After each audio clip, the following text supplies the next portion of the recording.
Hi, I'm Mr. Bloom, and this is the Trebuchet Challenge.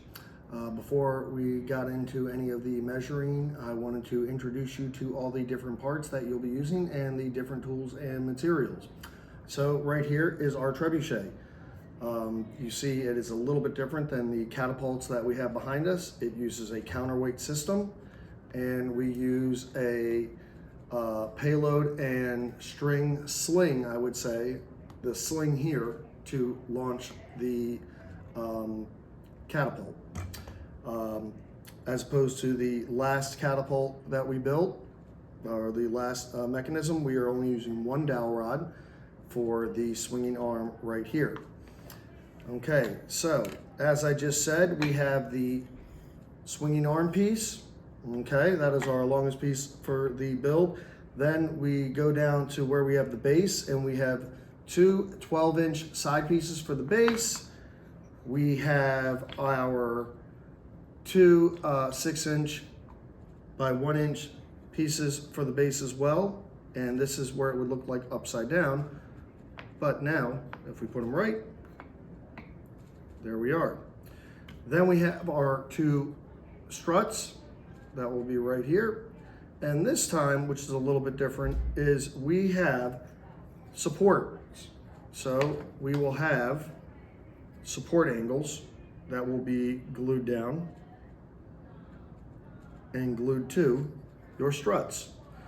Now for this particular build, we also have this one small piece of plank board, which will go right here in the center, and this will be used for the payload to have a nice smooth transition from its starting point. So when it fires, it just slides across, and we hope it works. It slides across the plank board. And this is where your dowel rod will go and your arm. So simple, easy. And how we're gonna have all that happen is we'll be using our hand drill again. We will be using the drill press using a 2-inch drill bit. A 1/2-inch drill bit, okay? And hopefully we get a nice drilled hole there on the side of the strut, as you can see here in this model. We will be making 6 holes for 6 screws, and you'll have 2 here in the front, 2 on the side, and 2 here again in the back, okay? And we'll be using a 9/16 drill bit. And to get all these screws into our trebuchet, we have our screwdriver again. And for the struts, to have them connect, we will be using good old Elmer's glue, where you will glue the ends and they will attach here. All right.